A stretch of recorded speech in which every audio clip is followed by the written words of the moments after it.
पूरे प्रदेश के साथ जिस तरीके से नीमच मंदसौर संसदीय क्षेत्र में वोटिंग परसेंटेज बढ़ा है, उसके बाद जो है कई तरह के कयास लगाए जा रहे हैं कि ये वोटिंग परसेंटेज जो बढ़ा है वो किस तरफ जाएगा, इसका रुख क्या था। और लोगों में बड़ी इसमें जो है जानने में लोग और रुचि रख रहे हैं कि ये जो वोटिंग परसेंटेज बढ़ा है ये किस तरीके की दिशा तय करने वाला है और किसकी सरकार जो है बनने वाली है और कौन जीतेगा और क्या स्थितियां होगी। क्योंकि बड़े ही रोचक जो है पूरे चुनाव हो चुके हैं। एक बड़ा वोटिंग परसेंटेज, भाई नीमच जिले की बात करें तो यहाँ पर करीब 2% से 3% वोटिंग परसेंटेज बढ़ा है और एक पहली बार जो है इतना वोट नीमच जिले के अंदर पड़ा है। तो इस पूरे मामले पे बात करने के लिए हमारे साथ मौजूद है हमारे राजनीतिक विश्लेषक मुस्तफा हुसैन जी और आईटी एक्सपर्ट हमारे नवीन पाटीदार। तो सबसे पहले बात करेंगे हम मुस्तफा जी से। मुस्तफा जी बताइए कि जो वोटिंग परसेंटेज बढ़ा है पूरे प्रदेश के साथ, जो है हम अपने संसदीय क्षेत्र की बात करें तो यहाँ पे भी पहली बार इतना वोट गिरा है। ये वोट क्या जो है आगे तय कर रहा है या किस तरीके का रुख इस वोटिंग परसेंटेज बढ़ने दिया है?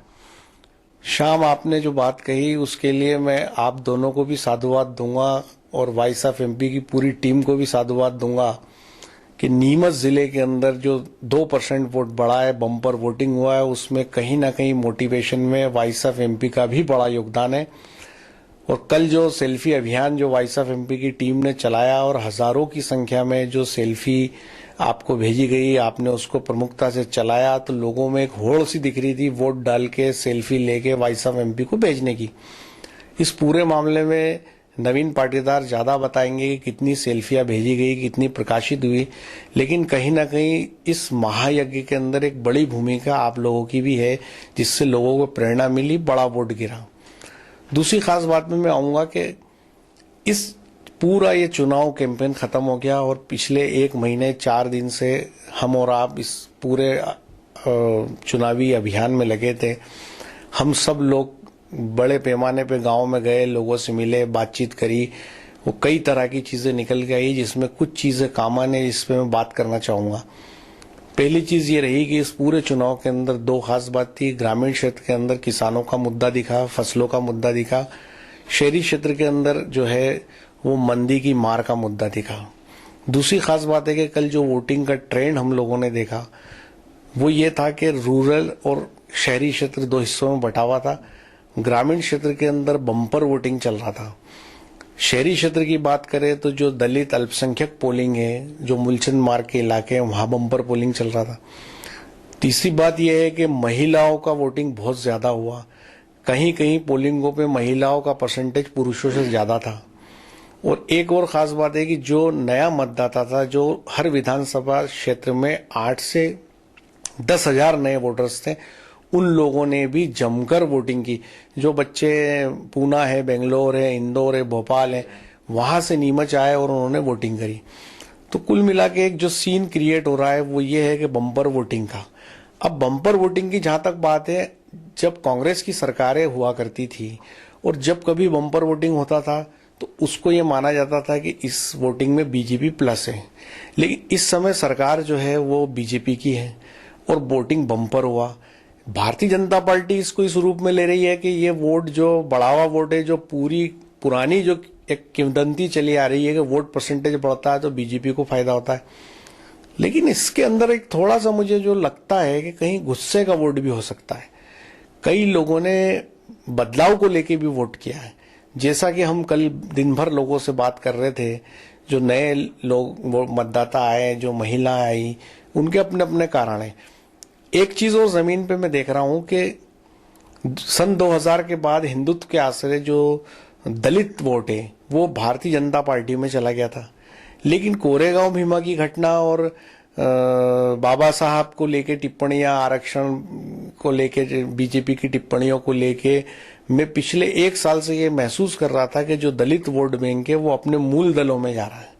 तो आज नीमच मंदसौर संसदीय क्षेत्र के ऊपर हर सीट पे लगभग 15 से 20% दलित वोट है और हर सीट पे 5 से 15% तक मुस्लिम वोट है। ये 2 बड़े वोट बैंक है, इनमें बम्पर पोलिंग की खबरें हैं। और अगर ये वोट शाम स्विप होता है, वो अगर बीजेपी के खिलाफ जाता है, तो कहीं ना कहीं एक बात है कि भारतीय जनता पार्टी मुझे थोड़ी नुकसान में दिखाई देती है। दूसरी खास बात इसमें यह है कि भाई जो बीजेपी का ज्यादा प्रभाव मुझे शहरी क्षेत्रों में लगा। ये नीमच की हम बात करें, मंदसौर की बात करें, नीमच के अंदर 45% शहरी इलाका है, 55% ग्रामीण इलाका है। मंदसौर में भी कमोबेश यही परसेंटेज है। जावद की बात करें तो 20% शहरी, 80% ग्रामीण है। मनासा की बात करें तो 21% ग्रामीण है और 79% ग्रामीण है और 21% शहरी है। तो ये किसान आंदोलन का इलाका है। तो शहरी क्षेत्र के अंदर चूंकि कारोबारी जमात का वोट है, तो वो वोट जो है भारतीय जनता पार्टी का वोट माना जाता है। तो यहाँ पे शहरी क्षेत्र का में सरगर्मी बीजेपी को लेके ज्यादा दिखी, जबकि ग्रामीण क्षेत्र के अंदर जाते हैं तो वहां पे हम लोगों को थोड़ा कांग्रेस प्लस दिखाई देती है, क्योंकि वहां किसानों की नाराजगी का मुद्दा नजर आता है। अब इस दलित वोट बैंक के अंदर भी एक खास बात है कि जो शिवराज सरकार संबल योजना, तीरथ दर्शन योजना, पीएम आवास योजना, उज्ज्वला गैस योजना लेके आई, तो जो ठेठ जमीन का वोट था वो मुझे कांग्रेस से बीजेपी की तरफ जाता हुआ दिखता है। तो कुल मिलाकर के ये जो एक सिनेरियो बन रहा है वो ये है कि ज्यादा वोट को लेके भारतीय जनता पार्टी को बहुत खुश होने की जरूरत नहीं है। और ये जो वोटों का जो हम देख रहे हैं बंटवारा, जो उस मान से मुझे बहुत ज्यादा कांग्रेस भी प्लस नजर नहीं आती कि ऐसा हो कि कोई लहर चल रही हो और आउटराइट सारी सीटें कांग्रेस की आ जाएगी और बीजेपी का सोपड़ा साफ हो जाएगा। ऐसी स्थिति कतई नहीं लगती है। जमीन पे बराबरी की टक्कर है और उसका ज्यादा पता 11 दिसंबर को पता चलेगा ही। जी शाम आपने और हमने संसदीय क्षेत्र में जो लगभग सभी विधानसभा में हम लोग घूमे हैं, वोटिंग परसेंटेज बढ़ना, क्या ये भी हो सकता है कि वोटिंग परसेंटेज इसलिए बड़ा हो कि दोनों ही दलों ने मेहनत खूब की हो, क्योंकि कांग्रेस सरकार में आना चाह रही है और भारतीय जनता पार्टी के लोग सरकार गंवाना नहीं चाह रहे हैं। तो क्या ये मेहनत का नतीजा भी हो सकता है कि वोट निकाल के ये लोग लाए हों? देखो श्याम, मुझे इस चुनाव में राजनीतिक दलों की मेहनत तो ना के बराबर दिखी। उसका रीजन ये है कि भारतीय जनता पार्टी और कांग्रेस दोनों ही दल शुरुआती 7 दिन तक तो डैमेज कंट्रोल में लगे रहे, क्योंकि उनके टिकट अनाउंस हुए और विरोध शुरू हो गया था। अगर आप नीमच में दिलीप बापू की बात करें, जावद में ओम सकलेजा की बात करें, मनासा में माधव मारू की बात करें, तो जैसे इन लोगों को टिकट बीजेपी ने अनाउंस किया, बड़े पैमाने पे भारतीय जनता पार्टी में विरोध देखा गया। उसी तरह कांग्रेस की अगर बात करें तो राजकुमार अहीर को टिकट मिला, या नीमच में सत्तू पाटीदार को, या मनासा में उमराव गुजर को, इससे एक विरोध खड़ा हुआ। तो 7-8 दिन तो दोनों ही राजनीतिक दल इस डैमेज कंट्रोल में लग गए कि कैसे रूठों को मनाया जाए, कैसे एक जजम पे लाया जाए। उसके बाद जाके तो कहीं चुनाव शुरू हुआ। अब ऐसी स्थिति के अंदर मुझे कहीं जमीन पे मेहनत नजर नहीं आ रही। और कल जो पोलिंगों पे भी हमने स्थितियां देखी है, जो एक ऑफेंसिव कल्ट होता है भारतीय जनता पार्टी का वोट कराने का, मुझे ऐसा कल्ट कल नहीं दिख रहा था कि बीजेपी टूट के वोटिंग करा रही हो। इससे ज्यादा अच्छी सिचुएशन मुझे जावद में दिख रही थी, जब समंदर पटेल के लोग जो है बढ़ चढ़ करके वोटिंग करा रहे थे। आपने खुद भी जावद एरिया में कल घूमे हैं, आपने खुद ने भी देखा होगा। हम लोगों ने कई ऐसे पोलिंग को तलाशा कि जहां पे ये सुना जा रहा था कि यहाँ समंदर पटेल का प्रभाव नहीं है, लेकिन जब हम उन पोलिंगों पे पहुंचे और वहां आपने खुद ने देखा कि वहां पे समंदर के लोग जो है बड़े पैमाने पे वोटिंग करा रहे थे। कल क्या होगा ये हमें पता नहीं। और एक और खास बात, इससे हटके एक बात और मैं कहना चाह रहा हूं कि हम लोग अपना दायित्व निभाते हैं। हम लोग जो जमीन के हालात है, ग्राउंड जीरो की जो रिपोर्ट है, वो हम पब्लिक तक पहुंचाते हैं। पर जो राजनीति से जुड़े लोग होते हैं उनको खबरों को स्पोर्ट्समैन स्पिरिट से लेना चाहिए। हर नेता ये चाहता है कि हम उसके फेवर में कह दें, लेकिन उसके फेवर में हमारे कहने से चुनाव के नतीजे प्रभावित नहीं हो सकते। अब तो वोटिंग हो चुकी है, अब तो लोगों को ईवीएम में सारे फैसले किए थे, लेकिन हर नेता ये बात, मीठी और अच्छी बात सुनना चाहता है कि श्याम जी कई चल रहे हो, और श्याम जी ने कह दिया कि नहीं आप तो प्लस वीरान जीत रही पार्टी, तो लोगों को बड़ी खुशी होती। पर हमारा फर्ज और दायित्व यह है कि जो जमीन के हालात है हम किसी आम जनता तक पहुंचाएंगे। अब वो किसके फेवर में जा रहे हैं, किसके खिलाफ में जा रहे हैं, इससे एक पत्रकार का कोई सरोकार होता नहीं। आपने पूरा बताया और भी बताया कि वोटिंग परसेंट बढ़ने में कहीं ना कहीं वाइस एमपी का भी एक बड़ा योगदान रहा है, सेल्फी और जो हम लोगों ने चलाया अभियान को। तो हमारे साथ बात करने के लिए IT एक्सपर्ट भी हैं नवीन पाटीदार, और वॉइस ऑफ एमपी का हमारा सब टेक्निकल सब काम देखना और सब यही करते हैं। तो आप बताइए नवीन जी कि कल किस तरह का माहौल देखने को मिला, सेल्फी को लेकर कितना क्रेज लोगों में था, और क्या आप भी ये मानते हैं कि वोटिंग परसेंटेज में जो बढ़ा है उसमें हमारा भी योगदान बढ़ा है? हाँ शाम, आपका सही कहना है कि जैसे ही जो वोटिंग बम्पर जो हुई है उसमें वॉइस ऑफ एमपी का एक अहम रोल रहा है, क्योंकि हमने जैसे ही सेल्फी अभियान चलाया वॉइस ऑफ एमपी पर, इसे वोट फॉर सेल्फी, तो दिन तक करीबन जैसे सेल्फी आ रही थी तो वो 1000 समथिंग पहुंची थी। और जैसे ही लोगों को पता चला कि voice of MP vote for selfie चल रहा है तो लोग वोट डालते सीधे सेल्फी हमें भेज रहे थे। और जैसे जैसे लोगों को पता चला तो इस बम्पर वोटिंग में कहीं न कहीं वॉइस ऑफ एमपी का एक रोल इसलिए रहा कि शाम होते होते हमारे पास करीबन अधिक हजारों में सेल्फी आई, जो करीबन वोटिंग बंद होने के बाद भी हमें मिलती रही। तो लोग कॉल भी करते रहे कि भैया हमारी सेल्फी। तो इस बम्पर वोटिंग में कहीं कहीं वॉइस ऑफ एमपी का रोल अहम रहा है। बम्पर वोटिंग में हमारा भी रोल रहा है, कहने के जो वोट फॉर सेल्फी हमने चलाया उसमें बढ़ चढ़ के लोगों ने हिस्सा लिया और भागीदारी ली, और उसका नतीजे में रहा कि हजारों सेल्फियां हमें मिली।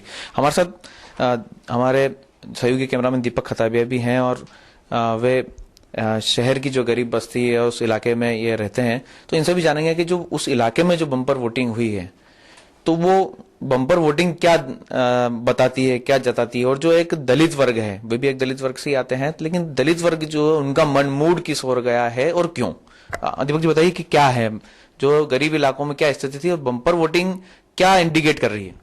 हाँ शाम, आप बिल्कुल सही कर रहे हो। कल सुबह से हम लोग जब जैसी वोटिंग शुरू हुई 8 बजे हम लोग सभी पोलिंगों पे गए और देखा गया, मैंने कहा जो स्लम एरिया है, जो निचली बस्ती है, वहाँ एकदम बम्पर वोटिंग हो रही थी। लोग घर से निकल के आ रहे थे।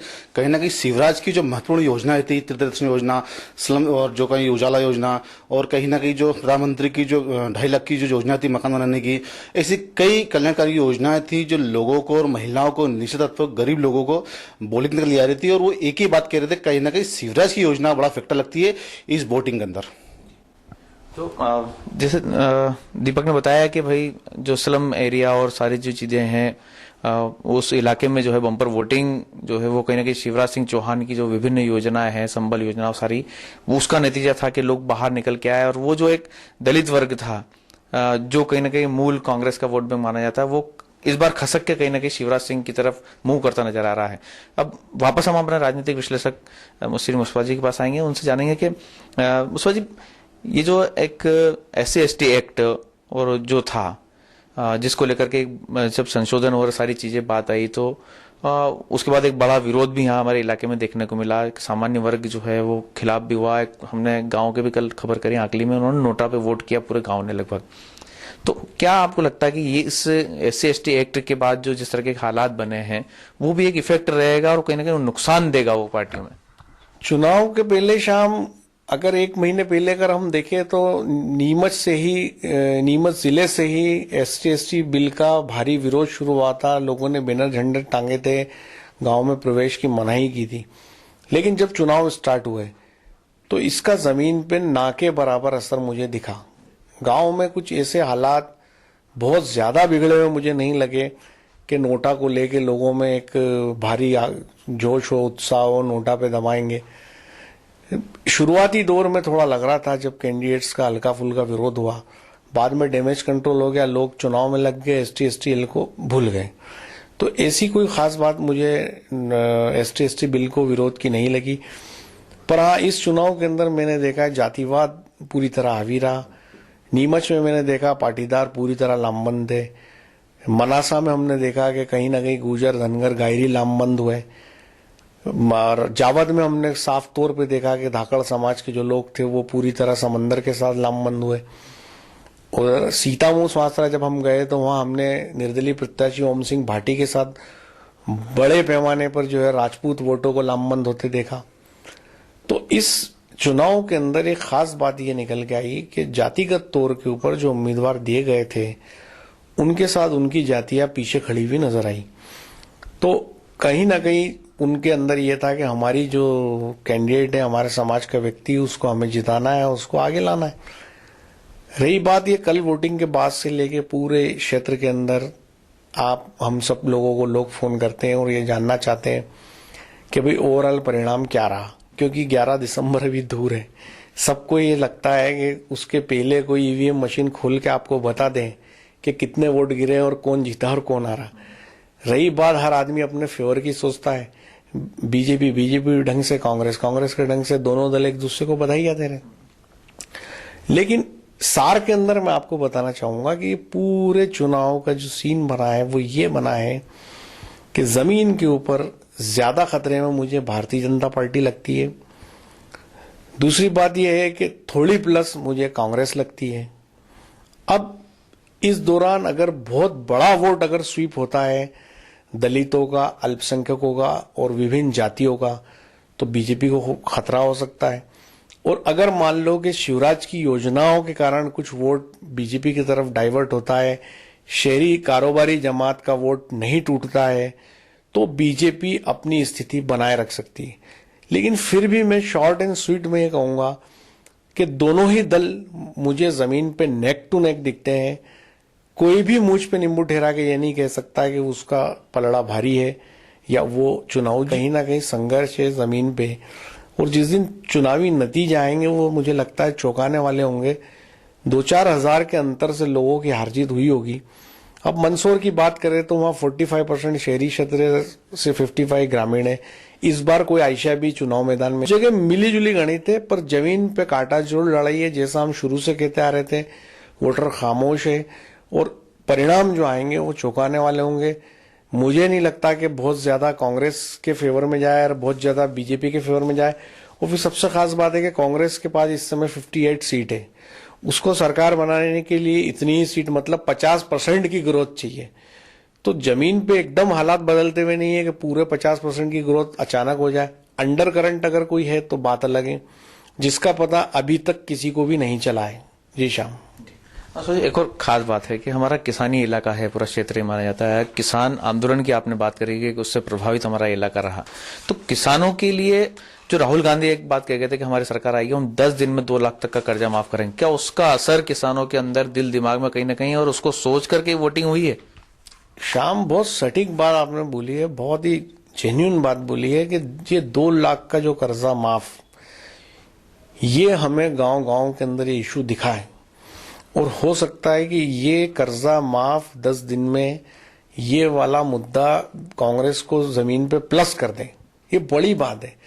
तो ये भी एक बड़ा मेजर फैक्टर हो सकता है जिससे कांग्रेस को फायदा हो जाए। तो कुल मिला के बदले हुए हालात में बीजेपी के लिए संघर्ष बड़ा है, कांग्रेस के लिए थोड़ी राहत है कि हो सकता है कि बदलाव की बयार उनके पक्ष में चली जाए। तो विधानसभा चुनाव की वोटिंग के बाद में जिस तरह से बम्पर वोटिंग है उस पर बात करी मुस्तफा जी से हमने, और उन्होंने साफ तौर पे कहा कि ये बम्पर वोटिंग होना किसी के फेवरेबल मतलब एक तरफा नहीं लगती है कि और राजनीतिक दलों को इससे खुश होने की दोनों ही दलों को जरूरत नहीं है। ये जो ऊंट किसी भी करवट बैठ सकता है, बदलाव की बयार हो और अंडर करंट हो तो कांग्रेस को फायदा हो सकता है। और अगर योजनाओं की बात करें तो वो शिवराज सिंह चौहान की जो विभिन्न योजना है उसके सहारे कहीं ना कहीं जो भारतीय जनता पार्टी के प्रत्याशी है उनकी नैया पार लग सकती है। लेकिन ये सारी चीजें सब क्लियर आने वाली 11 तारीख को पता पड़ेगी जब ईवीएम से नतीजे बाहर आएंगे और हम सबके सामने होंगे। मेरे सहयोगी कैमरामैन दीपक खताबे के साथ वॉइस ऑफ एमपी के लिए श्याम गुर्जर।